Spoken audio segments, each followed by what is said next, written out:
अगर ये त्रिपाल हटा दिया जाए तो माताओं को परेशानी होगी, तो माता कहाँ बैठेगी? अर्थात जिसको जहां बैठना है, जिसका जहां स्थान है, उसको उसी प्रकार से स्थान देना परम आवश्यक है।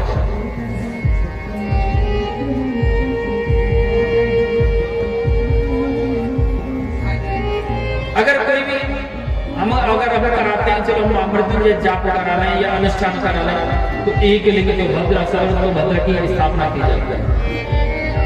दुर्गा पूजा अगर होता है तो उसमें अष्टदल कमल या दुर्गा यंत्र की पूजा की अर्चना की जाती है। सत्यनारायण की पूजा होती है तो 16 मात्रा की वेदी जो है पंडित जी बनाते हैं। भागवत महापुराण यज्ञ इत्यादि होते हैं तो सर्वत्र नवग्रह आदि नामक वेदियों की रचना की जाती है। सब देवताओं को बैठने का अपना अपना अलग अलग स्थान है। माता लक्ष्मी के ऊपर बैठती है, नारायण भगवान गरुड़ जी पर निवास करते हैं, शंकर भगवान बैल पे बैठते, माता सरस्वती हंस में बैठती है। इसी प्रकार प्रत्येक देवी देवता को अलग अलग बैठने का स्थान। अब जजमान ने पैसा खर्च किया, पंडित जी को बुलाया, पंडित जी ने वेदी बनाई और पंडित जी ने वेदी बना दी टेढ़ी या तिरछी, यानी वेदी को नष्ट कर दिया, वेदी की आकृति को बदल दिया। जब वेदी की आकृति बदल जाएगी तो देवताओं का आवाहन नहीं हो सकता। पंडित जी को पूजा करा करके दक्षिणा लेके घर चले जाएंगे, जजमान दोनों तरफों से गया, उसका पैसा भी खर्च हुआ और फल भी नहीं मिला। ऐसा कौन सा कार्य है जो हमारा पैसा भी खर्च हो जाए तो हमको पूरा लाभ भी मिले, पुण्य की प्राप्ति भी, कोई गलती भी नहीं हो? इसीलिए हम कलश की स्थापना करते हैं। अगर हमसे कोई त्रुटि हो जाती है, अगर हमारी कोई वेदी गलत बन जाती है, तिरछी हो जाती है, आड़ी हो जाती है, नष्ट हो जाती है, तो उसमें किसी कष्टदायक वार्तालाप नहीं हो जाता, वार्ता नहीं हो जाता। वहां हमें क्या है, कलश की स्थापना जहां हो जाती है तो वेदी का कोई महत्व नहीं रह जाता, कलश ही सर्वोपरि।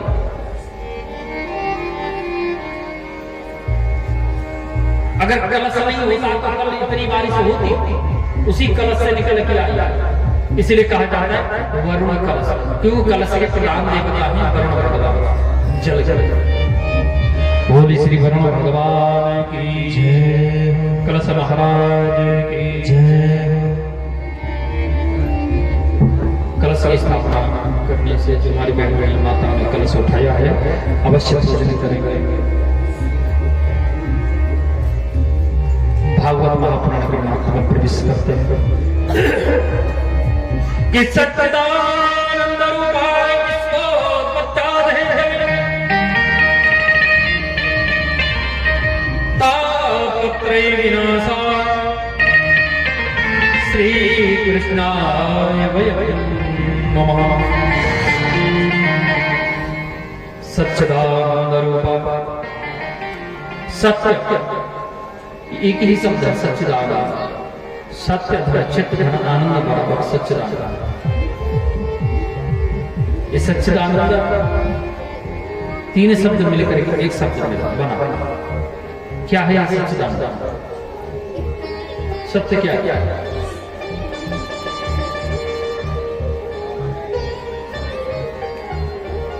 आज से 2000 वर्ष पहले या 5000 वर्ष पहले या 6000 वर्ष पहले या 8000 वर्ष पहले बाघा नाम का गांव था, कोई पता नहीं, या हम लोग थे, कोई पता नहीं, या आने वाले समय में हम लोग रहेंगे, कोई गारंटी नहीं है। एकमात्र आज हम हैं, आप और हम आज हैं, कल थे कि नहीं थे इसका कोई पता नहीं, आगे रहेंगे कि नहीं रहेंगे ये भी कोई पता नहीं। तो सत्य नहीं है। सत्य वो है सृष्टि के सृजन होने से पहले था, सृष्टि जब रचना होगी तब है, सृष्टि जब लय में डूब जाएगी तब वो रहेगा, तब भी वो रहेगा। वो सत्य है, लेकिन उस सत्य का स्वरूप कैसा है? कैसा है वो सत्य? आकृति कैसी है उसकी? उस सत्य है प्रकाशमान, उजालामय। अभी ये लाइन कट जाएगी तो हमें मशीन की आवश्यकता पड़ेगी, मशीन चलाएंगे तब हमें पुस्तक दिखाई देगी, तब हमें एक दूसरे को देख पाएंगे। लेकिन वो सत्य ऐसा है जो उसे किसी के प्रकाश की आवश्यकता नहीं, स्वयं सारे संसार को प्रकाशित करता है। तभी तो तुलसीदास बाबा ने कहते रामचंद्र कि चिदानंदमय देह तुम्हारी विगत विकार भगत भया। चिदानंदमय, चिद माने प्रकाश, प्रकाशमय देह तुम्हारी, प्रकाशमय है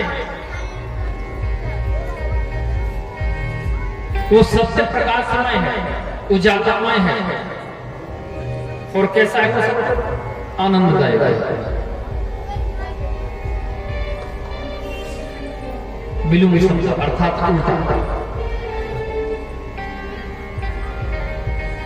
उल्टा सा विलुम उल्टा। धनी का उल्टा निर्धन हो जाता है, ज्ञानी का उल्टा मूर्ख हो जाता है, धनी का उल्टा रात हो जाता है, अच्छे का उल्टा बुरा हो जाता है, विष का उल्टा अमृत हो जाता है। लेकिन आनंद का उल्टा नहीं है, आनंद का उल्टा कभी नहीं होता। एक व्यक्ति ने कह दिया था, बोले महाराज जी आनंद का उल्टा निरा आनंद है। बोले निर हटा दो क्या बचेगा? बोले आनंद। बोले आनंद फिर भी है, आनंद का उल्टा कभी हो ही नहीं सकता।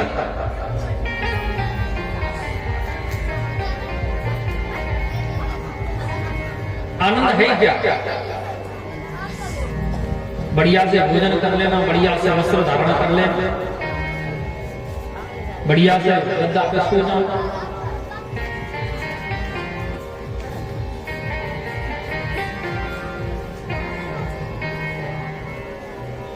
क्या यही आनंद है?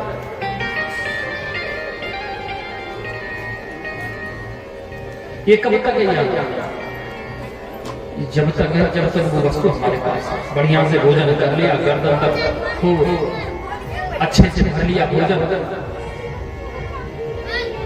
बोले आज तो फलाने के बेटा के विवाह में बहु भोज में भोज का आनंद।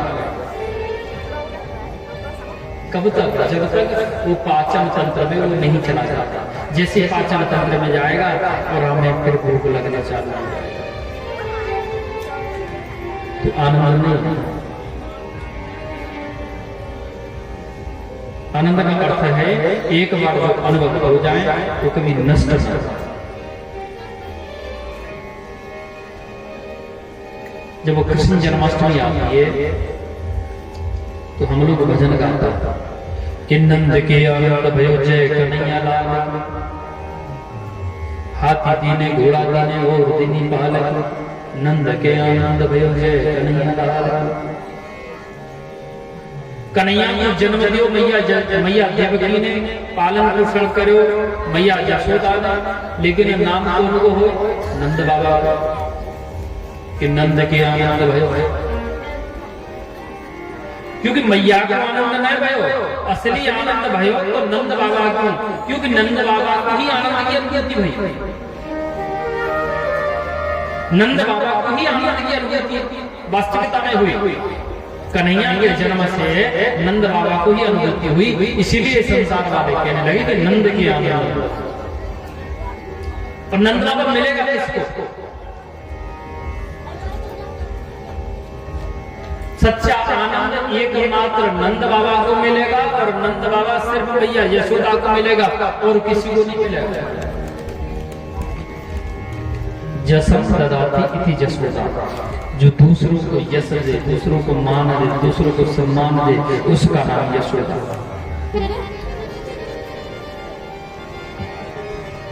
यशोदा के लक्षण कित्रणादपि सुनीचेन सहस्रणा अमानियं मानतेन कीर्तनीयं सदा हरि। त्रणदपि सुनीचेन, तृण माने तिनका, दपि माने दुबरी, दुबरी घास का तिनका, जो घास के ऊपर हम बैठ जाते हैं, चलते हैं, तो में आनंद की अनुभूति होती है। हमें अच्छा लगता है, हमें किसी प्रकार का कष्ट नहीं होता।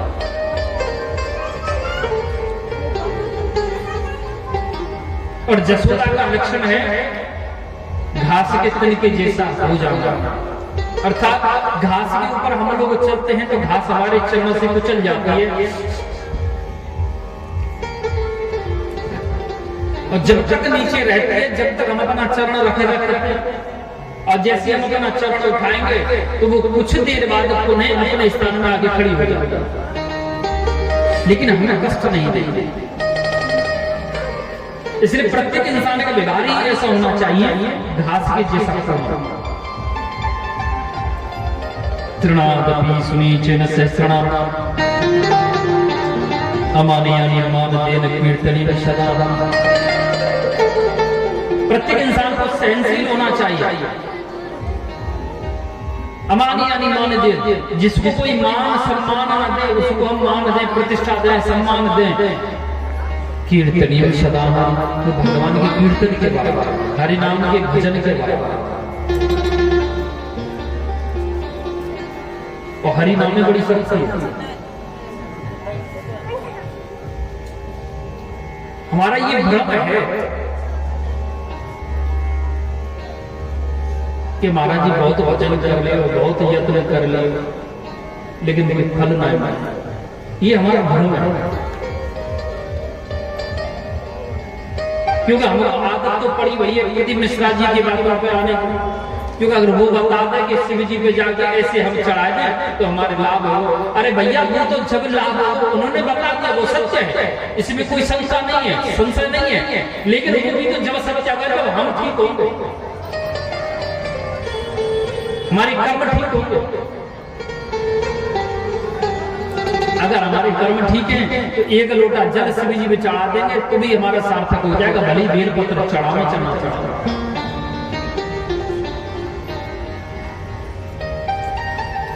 सबसे बड़ी विडंबना है कि भजन ध्यान कर रहे हैं, तपस्या कर रहे हैं, पूजा पाठ कर रहे हैं, लेकिन फल की पहले इच्छा कर रहे हैं। एक बहुत बड़े अच्छे किसान आप ही जैसे एक भिखारी दरवाजे में भीख मांगा, भगवान हमें क्यों जल्दी फल नहीं देता? यही कहा,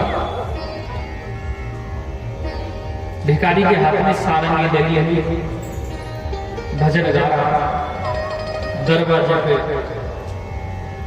किसान बैठा हुआ है, पर्दा लगा हुआ है, पर्दा के पीछे उसकी पत्नी हाथ में थाली में आटा, आलू, चावल, कुछ पैसा लेकर के सीधा लेकर के खड़ी है। अब वो किसान क्या करता, बार बार भिखारी को देखता बेचारे को, फिर अपनी पत्नी को देखता, तो सोचा कि ये लेके खड़ी है देने के लिए, देख क्यों नहीं रही है, क्या कारण?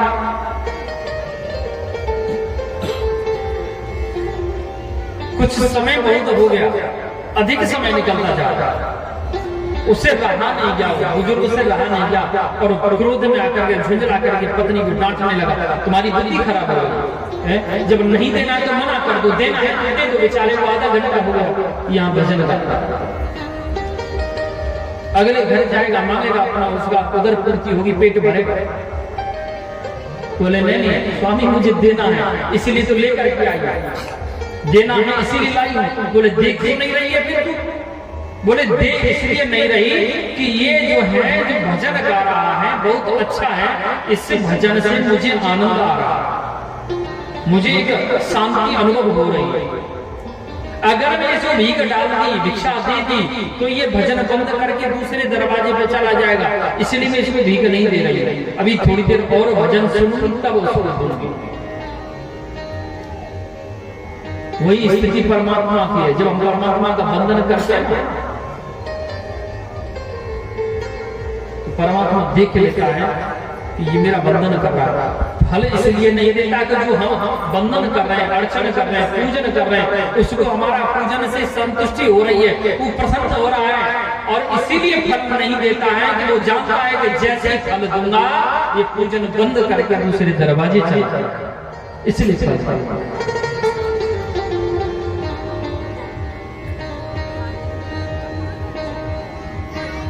हरिनाम बड़ी शक्ति।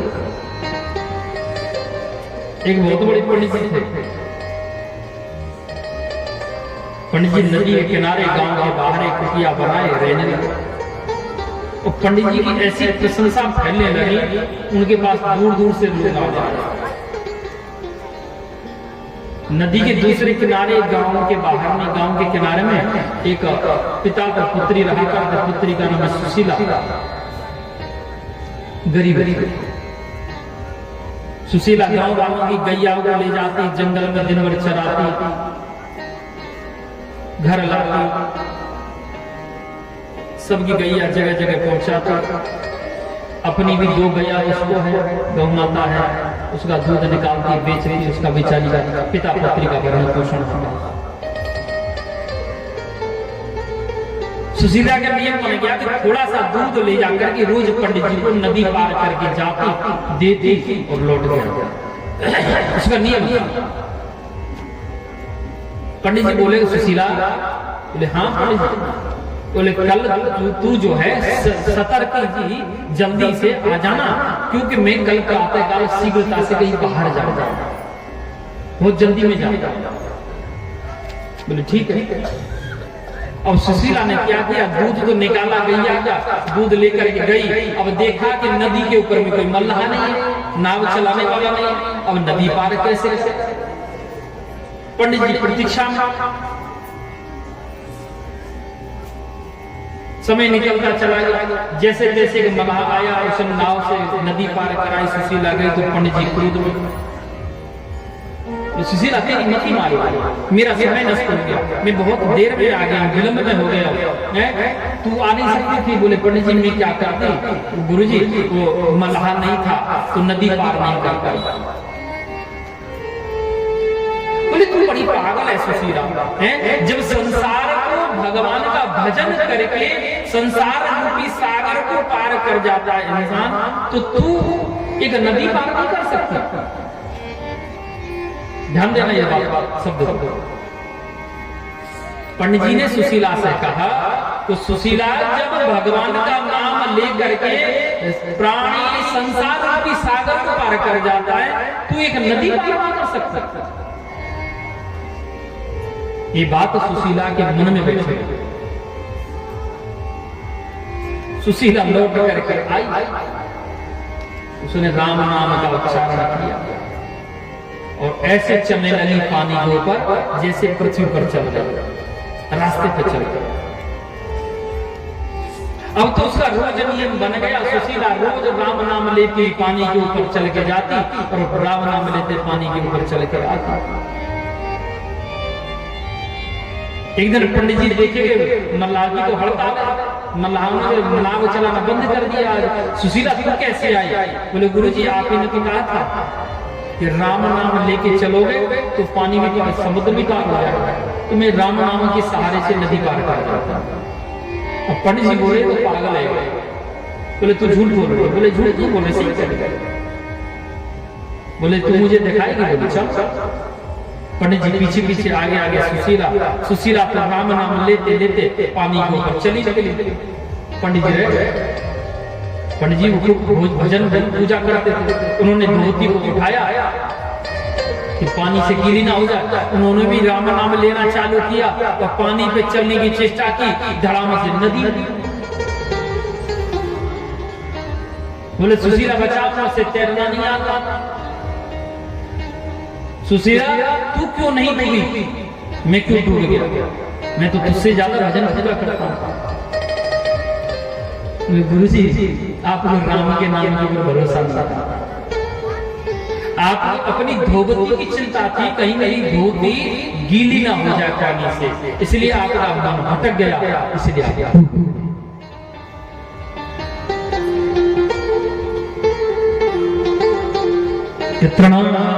सुनीचेन सस्नाम